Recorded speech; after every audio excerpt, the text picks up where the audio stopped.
The next thing I know, a $250 drone takes it down because I couldn't see it. Today, we're joined by Jeff Alexy, robotics program manager and chief drone pilot for the San Bernardino County Fire Department. I'd much rather send that into a dangerous situation with an unknown hazmat than send one of my guys or gals. I can't replace them. We had a 3-alarm commercial fire.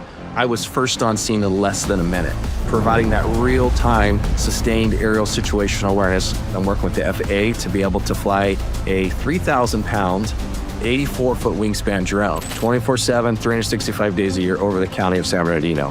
One life saved, whether it's our boots on the ground or a citizen, it's a pretty good feeling. Welcome to DroneCast. Today, we're joined by Jeff Alexy, the robotics program manager and chief drone pilot for the San Bernardino County Fire Department. With over a decade of firefighting experience and expertise in unmanned aerial systems, Jeff has played a key role in integrating drones into fire service, improving response times, situational awareness, and operational efficiency. As a firefighter and leader in San Bernardino's Drone as First Responder DFR program, Jeff combines his extensive firefighting background with cutting-edge technology to provide innovative solutions for both everyday emergencies and large-scale incidents. His work has reshaped how drones are using firefighting, search and rescue, and hazardous material response, and thermal imaging.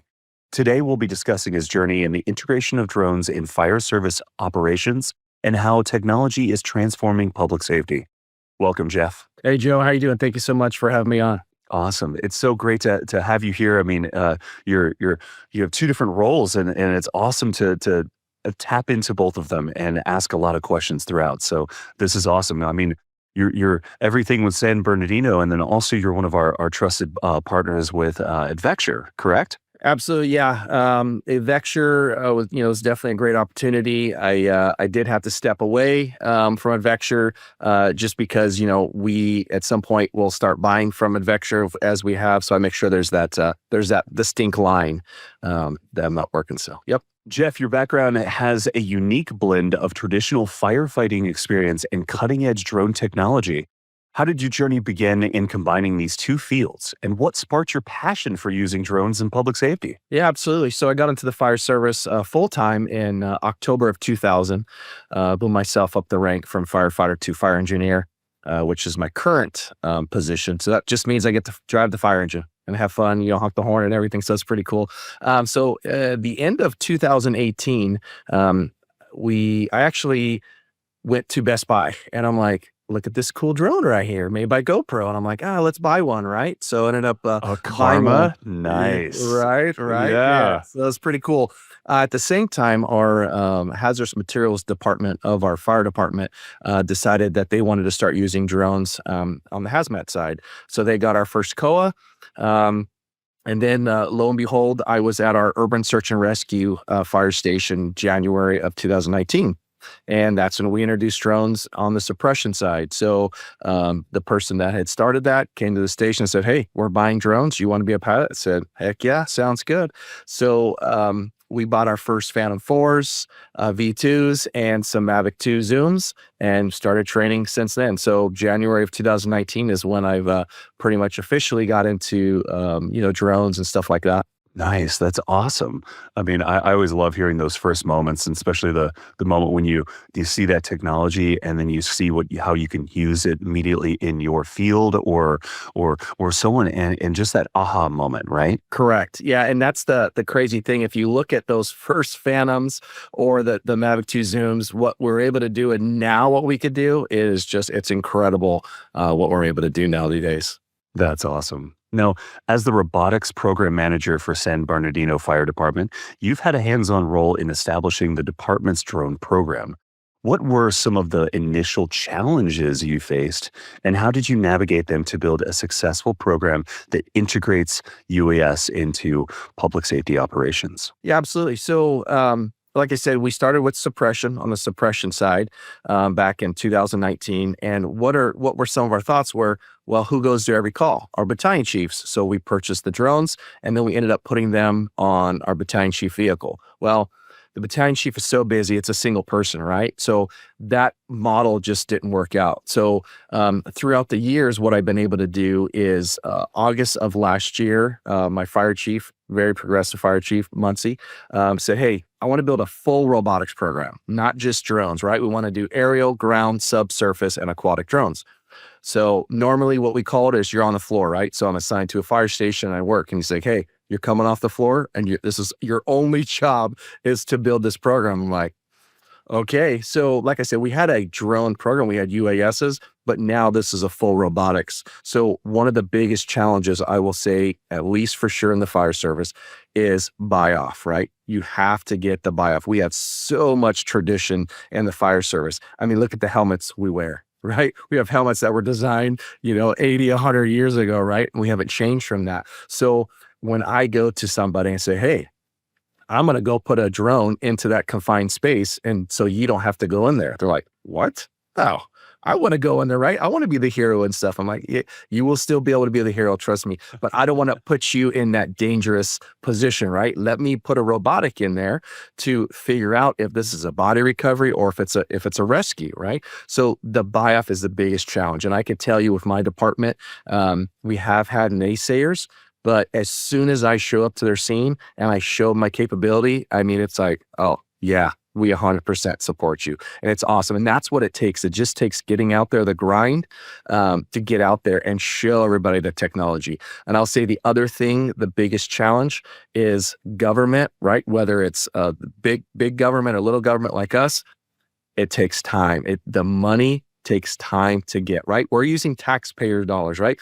The federal government, right, uses taxpayer dollars, but there's nobody flying to Washington, D.C. and knocking on the door and say, why are you spending $100,000 on a screw, right? For me, when I'm out there flying a drone, Joe Citizen or whatever walks up and says, hey, what are you doing? And I explain to them and they're like, oh, well, how much does that cost? And I explain, we are touchable, right? We're tangible. They can come up to us. So we have to make sure we're using their tax dollars the most appropriate and cost-effective way. So those are the biggest challenges, but so far we've got past those. And yeah, the support is amazing. Just like I said, we were talking earlier, yesterday, I had to drive an hour and a half in between. We had 4 vegetation fires yesterday, and just the situational awareness and the mapping and stuff like that, it's a huge buy-in. And they're excited of what we're going to continue to do, right? Man, I love hearing this. Now, a couple questions for myself and some of the audience. What is suppression with drone operations?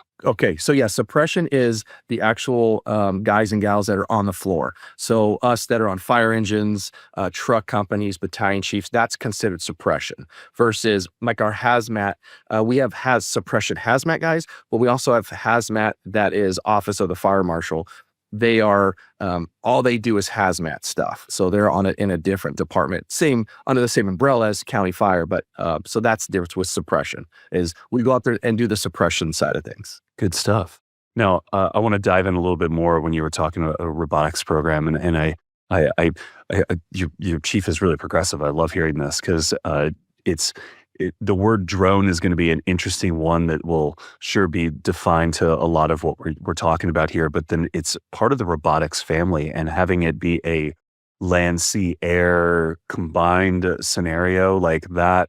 That is the future of all public safety, right? And it's really exciting. So let's dive a little bit more. I know you serve both as the fire engineer, apparatus operator, and then chief drone pilot. How do you manage the demands of these two distinct interconnected roles, and how do drones enhance your ability to support firefighting operations and respond to these emergencies? Absolutely. So, like I said, I am very blessed to be able to be off the floor, and my sole job, right, is to build a robotics program. However, I still work at fire stations when I'm not assigned to the robotics program, right? So that means that, let's say I usually work Monday through Thursday. On a Friday, I go in and work overtime. So I go work to staff a fire engine and replace somebody that wanted to take the day off, right? So at that point, my role is to drive the fire engine, get to the call, pump the fire engine, all those other things. So that's the engineer, fire engineer, apparatus operator side, right? And then when I get over to, let's say, the chief drone pilot, I have to make sure that all my guys are trained properly. We're doing the proper FAA, registrate, like everything, right? So the proper training, all these things. So it's definitely many hats, and I'm literally putting one on, take one off, and sometimes I wear two hats at the same time, right? So it's those type of things. But one of the things that is really big for our department is one of the largest cities that we cover in most amount of calls is the city of San Bernardino. So back in January, the whole DFR, drone as a first responder, you see a lot of police departments doing that, right? Not too many fire department only. Right. So I went to our chiefs and I said, we have a large homeless population in the city of San Bernardino, and rightfully so. They want to be able to cook, they want to be able to warm themselves and stuff like that. So we get a lot of fires, and what it classifies as is a fire type unknown. So all that is a citizen that drives by and says, "Hey, I see something burning." They call 911. The dispatcher says, "Well, what's burning?" "I don't know." "Okay, I see smoke." "Okay." So because there's not a classification that they think a house is burning or vegetation is burning, they classify it as a fire type unknown. And 80 to 90% of the time, what that is a homeless fire, right? So that could be three categories, we call it. Whether that is a warming fire, a cooking fire, or a uncontrolled fire, to where they started a fire and now it's spreading to trees, brush, stuff like that. So what we did in January, I said, "Hey, we have a first responder beyond visual line of sight, COA. Let me and another pilot go on top of a roof of the tallest building in San Bernardino. And instead of sending a fire engine, right, a half to $750,000 piece of apparatus, instead of sending that to that type of fire type unknown, let me send a drone." And what we did is, it was amazing. Literally the first day we're up on the roof, we get a fire type unknown. We get there, and it ended up just being a cooking fire. And on the drone we were using, DJI Matrice 30T, speaker spotlight on top right. I get over the scene. I put a spotlight on the person. I say, "Hey, put the fire out." And what'd they do? Put the fire out. It was pretty impressive, right? So then what it does is it keeps our resources available for higher priority, right? CPRs, chokings, real fires. That same night, a couple hours later, we had a 3-alarm commercial fire. I was first on scene in less than a minute, providing that real-time sustained aerial situational awareness. And that is copyrighted, by the way. I'm just kidding. That's what we call it, sustained aerial situational awareness. Sustained aerial situational awareness. I'm writing this down and then putting a TM at the end. Okay. Yeah, no. I love it. So what I was able to do is all of our fire engines, suppression units have iPads. We use tablet command, and what I was able to do using DroneSense is live streaming to our iPad. So all the units responding in, they can see exactly where the heat was, where the fire was, and as I'm doing an orbit around it, they're like, "Okay, yeah, this is going to go greater alarm." And that's ended up happening. It went 3 alarms. Unfortunately, the building, because of the construction stuff, there was some loss to it. But it's those type of things that these guys, usually what happens is, as a company officer on a fire engine or battalion chief, if they get a report of a fire, they really don't know what the building looks like, right? So they're driving up, and in their mind, they're starting to do a size up, like, okay, wonder what it looks like, all these things. And then when they get on scene, now they have to walk around, and they start saying, "Oh, well, okay, yes, it's 2-story. It's blocked on this side." So, but they have to wait till they get on scene. What I was providing for them with that early aerial situational awareness, or sustained aerial situational awareness, is exactly. As they're responding, now they could start seeing, like, "Oh, it's a 2-story. It's a 3-story. It's blocked on this side. Oh, there's somebody hanging out the window," right? So there's all these things that now, as they're responding, before they even get there, they already have a plan of action in their head. So as soon as they get out, it is, guns blazing, they are going, and they're getting things going and stuff like that. So those are the type of things that we're really big on, is being able to provide our suppression personnel with those tools that they need early to be able to make the right decisions, right? Because everything in the fire service is about split-second decisions. But if we can aid them with a couple more pieces of information before they get there, it just allows them to make it even quicker decisions. It's so great. I love hearing this, and from your perspective, from a fire department's perspective as well. I mean, this is new. This is. I mean, it's not new, but it's like you guys are really utilizing this technology. I even just hearing what you were saying about like being that when someone does arrive and say where you can go. I mean, even DFR even letting you know where emergency vehicles can park. Right? Like these are these little things that can help the situation cut down time, right? So fast. And it's awesome to hear this. Absolutely. And what we did is we looked at 2024, and in the city of San Bernardino, there was 10,000 calls that we can send a DFR drone to. Now, we would not just send a drone to that, right? We would still send apparatus, but there's certain things like when we have freeway TCs, we always send 2 units, right? One from each way, because we never know what's going on, right? The citizen is doing their best to describe, the best access and where it's at. But so what we'll be doing once our DFR program gets implemented fully is we're going to send a drone to that. So as soon as we have 2 units going, the drone gets on scene and says, hey, this is where it's at. This is what it is. Just send 1 unit. Now that second unit does a couple things, right? It saves taxpayer dollars, right? Because now they're not spending the fuel, the tires, the wear and tear on the tires. And now it's available for more higher priority calls and stuff like that. So those are the type of things that we're trying to do and stuff like that. This is awesome. I know like law enforcement usually has their drone program. Fire has their drone program. Is there inter work between the two agencies in San Bernardino? Yeah, that is the goal.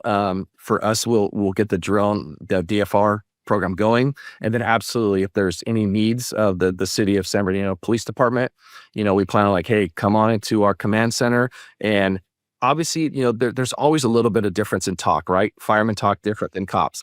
So they might use 10 codes and stuff, which we don't use. So having that tactical flight officer, or whatever you want to call them, right? That we could fly the drone for them. And then they say, hey, do me a favor, look at the 2 side, right? We call it the B side, they call it a 2 side. And then now they could talk to their officers and vice versa, right? If we could say, hey, now you're flying the drone to our fire, do me a favor and circle in. Now I'm able to get on the radio and talk to our guys in our lingo and stuff like that. So check B side. Yeah, that's.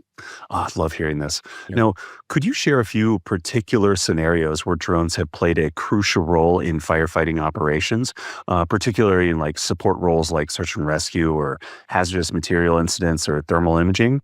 Yeah, going back to the thermal, like I said, the first one, day one, right? First on scene of that structure fire. So being able to show that.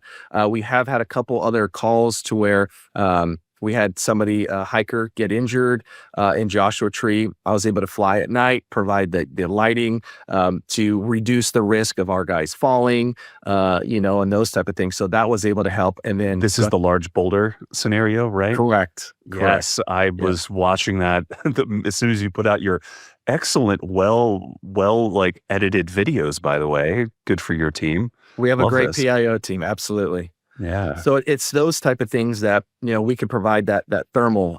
Just 2 nights ago, there was no, we make sure we always deconflict our manned aviation, right? We have a great relationship with our county sheriff who has has a manned aviation program. So about 2 days ago, in the middle of the night, we have some lost hikers, right? Injured. They don't know where they're at. They can't get out. There was no air asset available from either the California Highway Patrol or San Bernardino County Sheriff's Department. They're on other calls. So I got added to the response. I get out there, put the drone in the air. Literally within a minute, I'm looking and like using thermal. I'm like, there they are right there. They had started a fire, which we couldn't see from the staging location, and was able to provide that to our guys like, hey, this is where they're at. And then they were able to start walking to that patient. Then we had a sheriff's department helicopter come available. I grounded my drone. They showed up and then continued to assist. So it's those type of things, the great relationships that we have and the ability to, get there quick, whether it's manned or unmanned, and provide that thermal, right? Being able to look at that, or even just the eye in the sky with the spotlight and stuff like that. Oh, this is great. Now, could you dive in a little bit more? I know you touched on this, but how has drones like improved the overall effectiveness of fire service in these situations, and maybe comparative, like if there was no drone at all? I would say one of the biggest things is mop up, because that usually what takes a lot, right? So on a commercial structure fire or any type of structure fire, I'm able to fly over it and then show them where the hot spots are, right? Or if we have a large incident, as the truck company is flowing water, I can say, hey, direct your stream over here, which is where the actual fire is at, right? As we talked about yesterday, we get a lot of wildland fires here in the county of San Bernardino. Yesterday in particular, we had 2. So what I do is I show up on scene. I use Map Nova, and I'm able to take photos and get hotspots. So then I produce a hotspot map, give that over to the suppression guys, and now what they're able to do is not mop up the entire thing 100%. They just go out for the hotspots. So we save a lot of time just being able to walk around. Yep, there's a hotspot, and then put it out real quick so we can get resources back in service a lot quicker. Wow. Now, I was having this conversation outside of this with some others because we were talking about spray drones, like wash drones, and maybe like fire service. But I think spray drones would only really work in an urban environment compared to wildland. What are your thoughts? Yeah, the biggest thing right now with wildland is there's just no drone that's out there or enough of them to be able to effectively put fires out, right? There's always talk of drone swarms. Well, I'm going to put 200 drones with 5 gallons each. That's just that we're not able to do that right now. Sounds awesome to watch, but yeah. Exactly. Exactly. So with the wildland stuff, it's still manned aviation, fixed wing, rotor wing, that still provide the most effective way to put these fires out. So one of the things we always look at is when there's a drone in the air, there's no manned aviation. So always make sure that on the wildland instance, we try to let the manned aviation do their job, get things out. Then once they leave, then we can put drones in the air to be able to look for mop up and see for spread and stuff like that. In the structure side of things, right? I mean, maybe if we're talking a large 5-10 story building, to be able to put water through a window, I don't think we're there yet. It has to be like an ideal situation, right? And then it would Correct. work great, but it's not Correct. there just yet. But drone, like the you've already highlighted so many use cases of what just the thermal or even like Overwatch and so on for suppression is the biggest parts of it. Correct. And that's the thing with, it takes a lot of water to put fires out. But if we're putting fire or if we're putting water through a window, we're pushing it interior, which we don't want to do because that's where our crews are at. So then we would be, fighting each other as our crews are coming in and we're trying to put it through. It's just not something that is working right now. Gotcha. Now, from your experience, your past experience with Advecture and your current role, what are some of the most important skills and certifications needed for public safety personnel to successfully operate drones?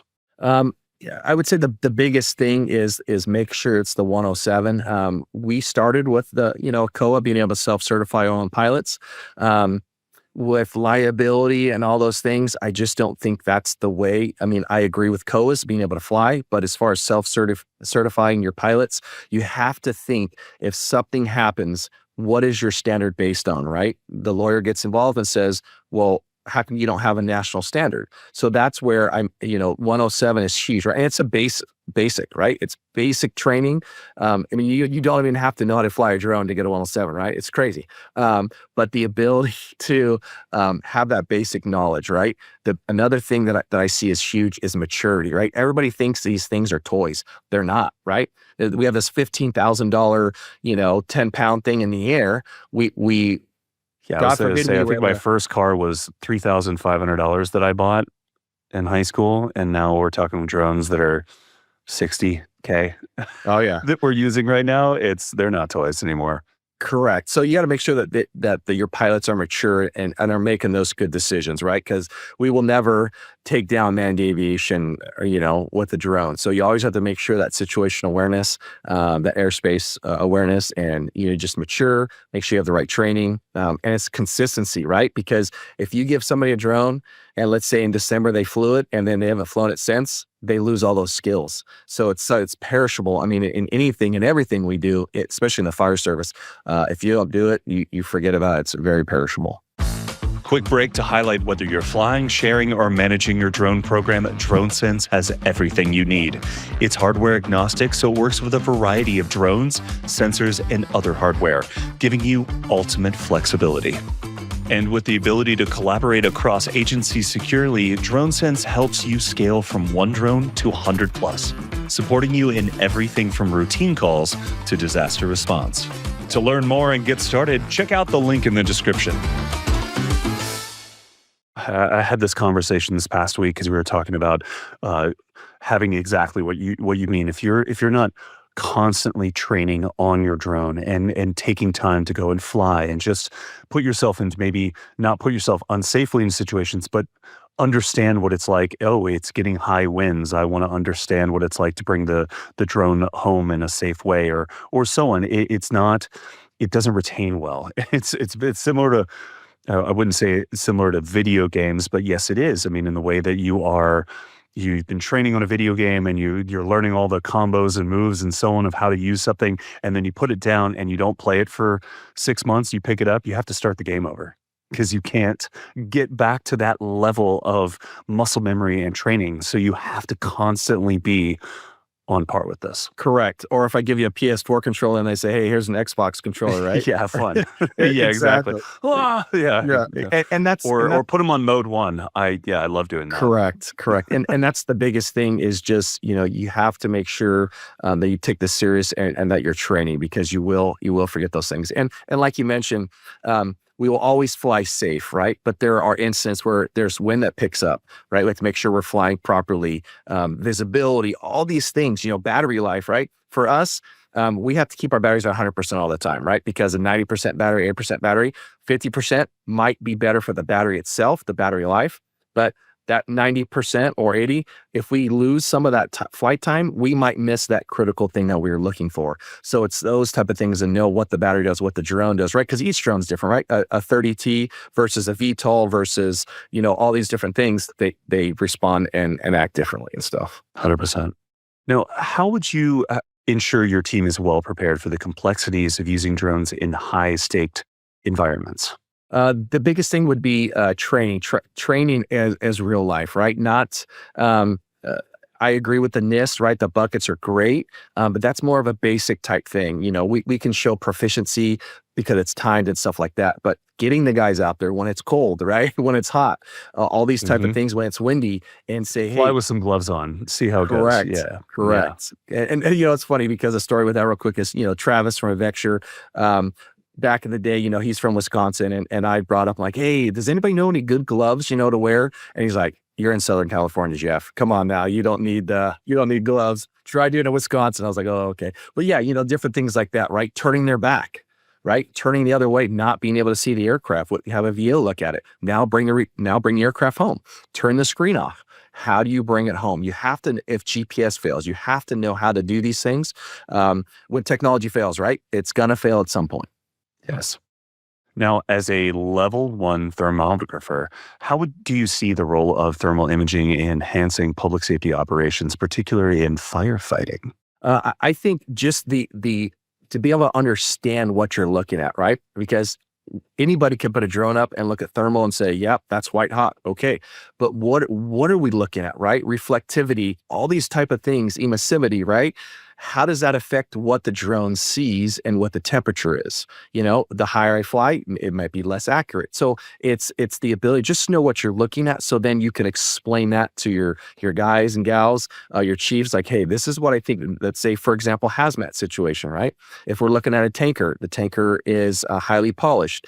That temperature reading is going to be different with that polished and different angles and stuff like that. So being able to understand what it's doing and explain that to our guys to be able to go in there and say, hey, this is what temperature shows us, but it might not be 100% correct because of these different factors. Gotcha. Now, you had already touched on this a little bit, but is there an example of a situation where thermal imaging via drone has provided valuable insights that would have been impossible otherwise? Well, the search and rescue, I think, is huge.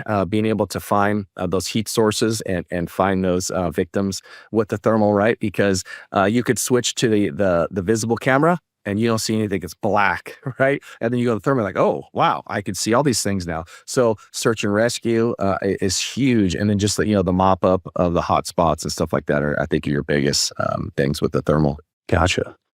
Now, the FAA Part 107 regulations are crucial for drone operations. How do you ensure that your team stays compliant with these regulations while maximizing the effectiveness of your drone program?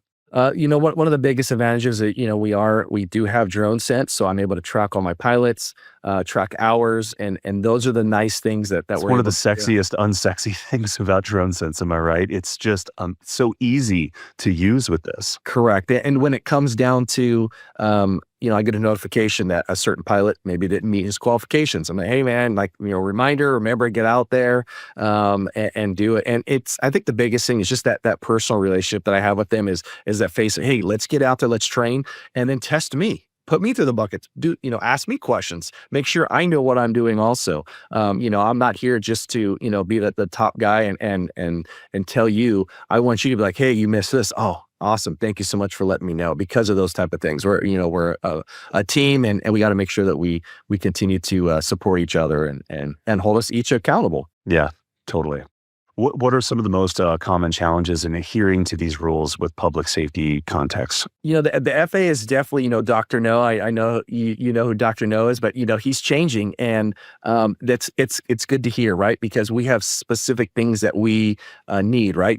The beyond visual line of sight is huge when it comes to the ability to get drones where we need them, and I guess the biggest thing is, we are professionally trained pilots, right? So we're never going to put manned aviation or on citizens on the ground in danger, right?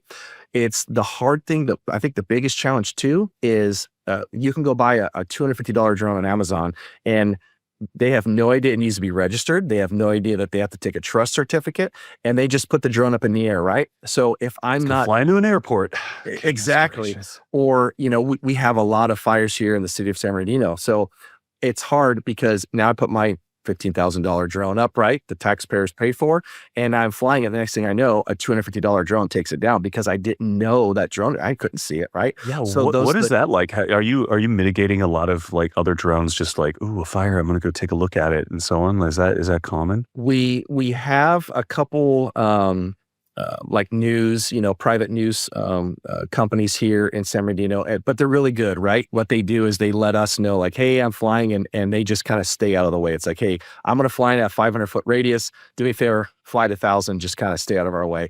But we know about those ones, right? We don't know about all the citizen drones that are up. So some of the things that we're looking at is counter UAS, and not in the way of taking drones down. We're in the way of the situational awareness, knowing where those drones are at. So we can, if we have to, send a police officer over there and say, hey, do me a favor, when you get a chance, move your drone out of the way, because we don't want to take your drone down, and we don't want to take our drone down and stuff like that. So it's the detection portion of things, right? We need to know that the airspace, and when you look at some of the incursions we've had on these larger fires because they had counter UAS, you're like, there's that many drones.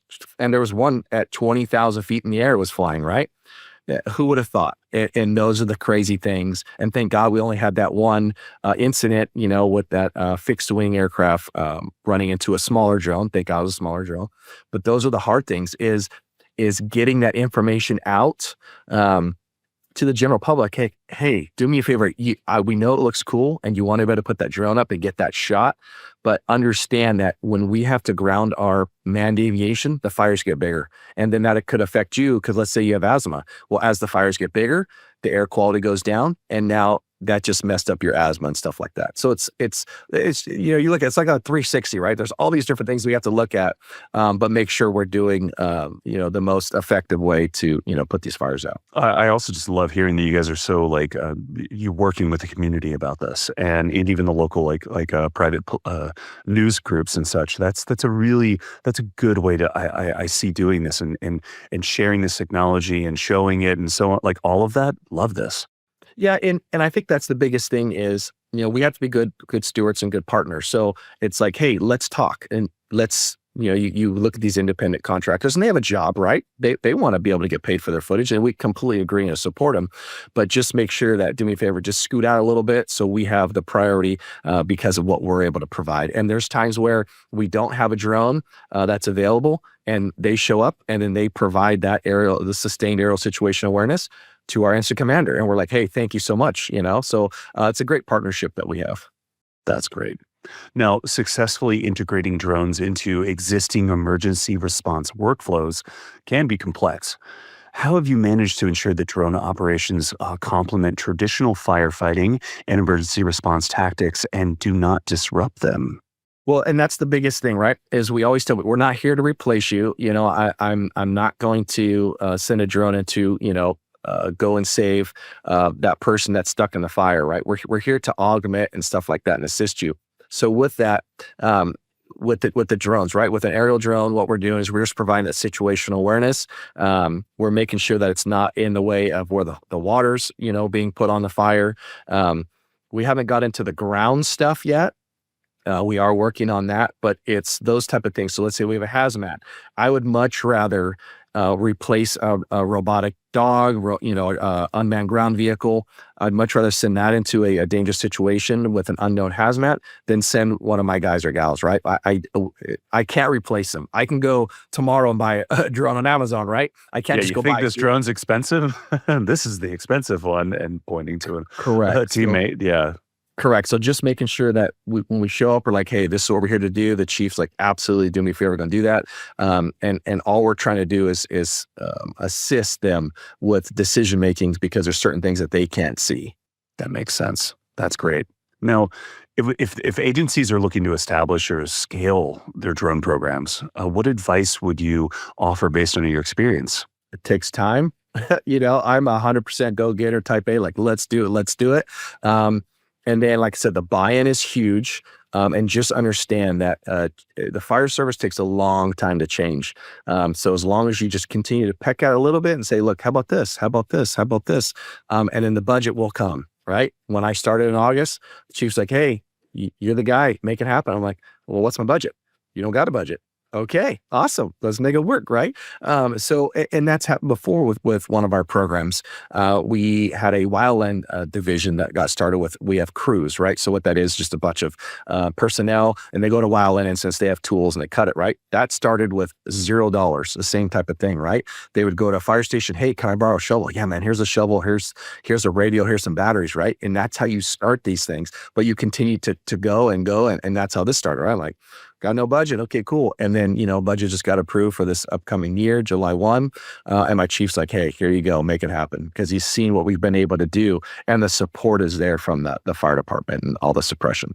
There must have been such a fun turning moment where it was always like, where's the drone, right? Like that question. Correct. And that's always the hard thing. It's like, hey, is robotics one? That's what I'm robotics one staff. No. Oh man. Okay, cool. Let's see if we have an air asset available and stuff like that. So Gotcha. That makes sense. And I even touch on something you just said. I had a great conversation with Lee Newman of London Fire Brigade, and going on the how fire departments do move slow and so on, but like the evolution into like an axe, and how that's still the same tech, and we're still using it today, and how drones are starting to take over and move forward and so on. It's such an interesting thing there. Well, and that's the thing, right? All of our truck companies, when they go on a roof, they always carry an axe, right? Because what do they use primarily? A chainsaw. Well, what happens to chainsaws? Run out of fuel. Exactly. Something could happen. You're never going to run out of fuel, in your body, right? So you're going to be able to just pull that axe, and it's going to take longer. Absolutely, right? So it's the same thing with technology. Is we can't just 100% say, well, this drone's going to fly and provide, because what if the internet goes down, right? So there's all these things we have to look at to make sure we're trying to do the best, but understand that, we call it the PACE, it's a PACE plan, the primary, alternative, contingency, and emergency plans, right? You got to look at all these different things and make sure, like, okay, cool. If the drone doesn't fly, then what? Well, we're going to do this. Well, what happens if that doesn't work, right? So just making sure that we're not 100% relying on it, that we always have a backup and stuff. Ah, great. Now, as drones and robotics continue to evolve, what do you foresee the next big innovation or development that will be the most impact on fire and emergency services? I think the biggest thing that we're looking at, right? Everybody's doing DFR, right? But we're looking at doing just, handling some of those calls. Some of the things that we deal with is on wildland incidents is we have to pack in hose, right? So what that means is it's called a progressive hose lay. So up while an incident, we send 2 or 3 personnel that are fighting the fire, and then we have 10 people behind them carrying hose packs, right? What we're looking at doing is instead of those 10 personnel, we're looking at using drones, heavy lift drones to carry that hose and start dropping it as they progress down the fire line. Another thing that we're looking at doing with that also is a lot of our injuries are happening on mop up, right? Usually it's at night. Everybody's tired. They can't see that well. So the same type of thing is now we're looking at, instead of them carrying all that hose out, putting it in certain locations, now the drone flies over, picks up that, with a winch, and then flies it back to the command post. Because now we're not blowing out knees, ankles, those type of things. That's something that we're really looking at doing because, the number one priority is our personnel, right? So we have to make sure we're doing, where can we supplement with drones to be able to do that? Another thing that we're doing, and we'll be the first in the nation to do it, is I'm working with the FAA to be able to fly a 3,000 pound, 84-foot wingspan drone in the Class A airspace. 24/7, 365 days a year over the county of San Bernardino, to be able to have that sustained aerial situational awareness, right? When I went to the FAA months ago, I said, this is what I want to do. And they're like, well, we knew somebody was going to finally come to us, but understand it's going to take a lot of work. I'm like, let's do it. So those are the type of things that because we cover the largest county in the United States based on land, right? Square miles. So there's times, from the LA to Las Vegas or LA to Arizona, we have a sparse fire stations out there, right? We don't have that many fire stations. So it might take an hour to get there. So we're looking at the ability to use AI scanning, right? Because I can't sit here and look at a screen 24/7. Right? We can't have somebody do that. But using AI to scan and say, that looks like an overturned tanker. Now what that does, that pings the operator. Now he or she looks at it and says, yep. So now we're sitting resources, right? Last year we had a overturned, I think it was a 70,000 pound lithium battery on a trailer tipped over, right? So what happened? The freeway was shut down for like 4 days, and that's the major artery to Las Vegas, right? So that was not a good thing. But the ability to get resources there quicker. So if we were flying this drone at 18,000 feet, right, and it notices that and sees it, well, what can we do? We can now zoom in on that, look at the placard, and say, okay, this is going to be an expanded incident. Let's get those resources there quicker, because now we can resolve that incident a lot quicker also, right? So it's those type of things. The other thing that we're looking at doing, not just in the city of San Bernardino, but is delivering an AED, stop the bleed kit, and Narcan, right? So what happens, the same thing in that same stretch on the 1540 corridor is, what do we have? We have public safety. We have doctors, nurses, firemen, EMTs, police officers that drive that all the time, right? They show up to an incident. Let's say somebody, got in a traffic accident and they're bleeding from their arm. They have no tools. So what we want to do is provide those tools. So then we would have a larger drone take off, fly to the incident, in 10 minutes and provide that AED to stop the bleed kit.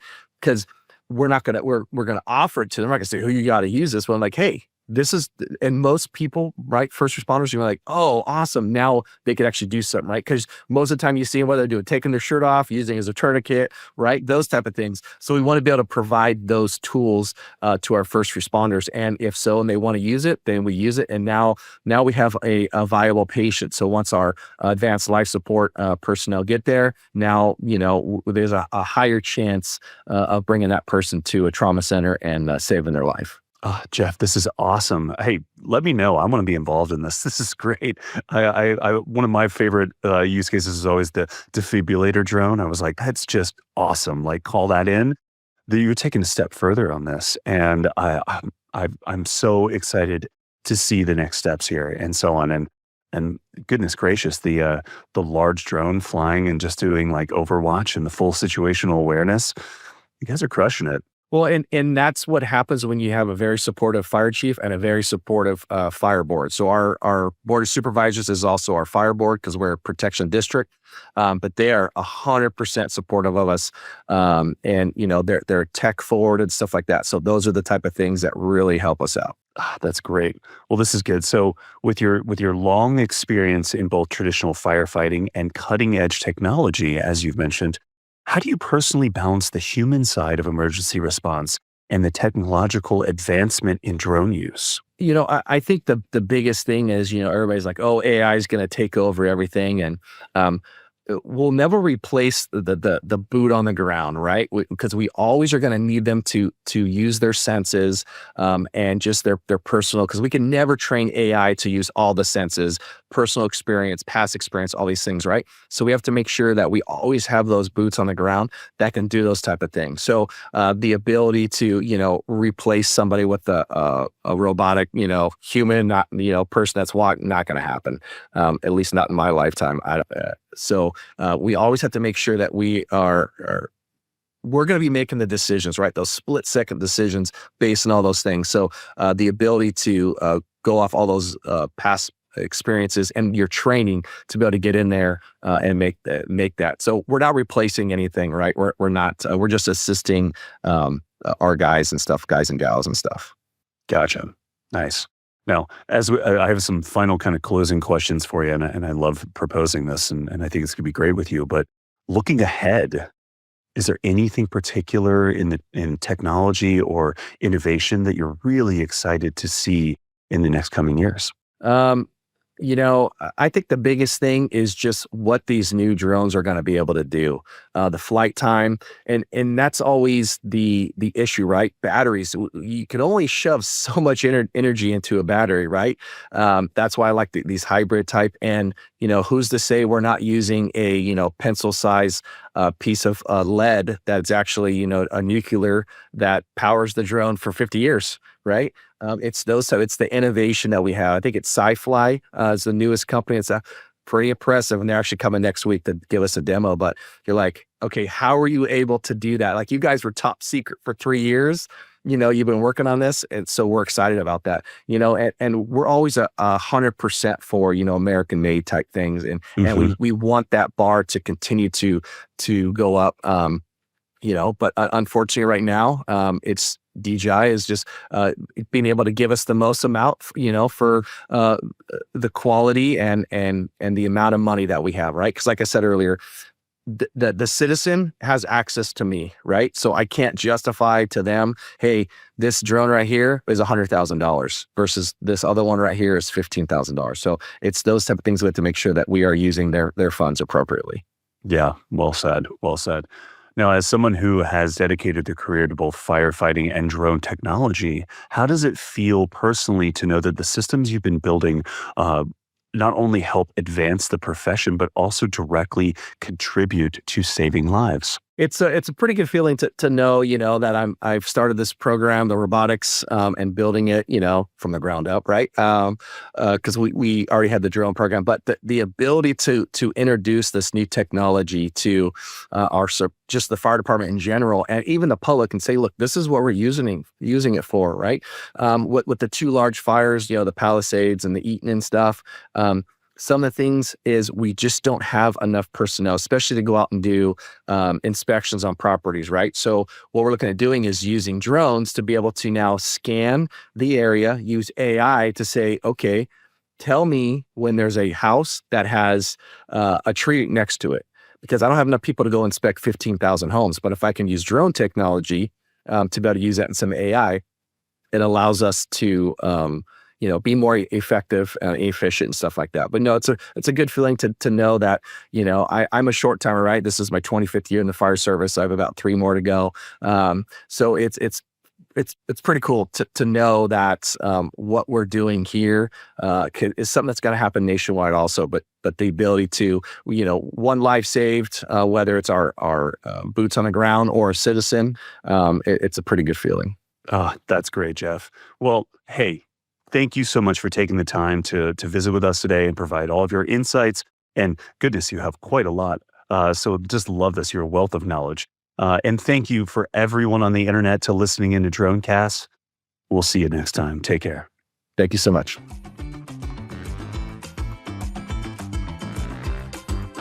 And that's a wrap for today's episode of DroneCast, rethinking public safety one drone at a time. I hope you found today's conversation insightful and thought-provoking. As always, we want to hear from you.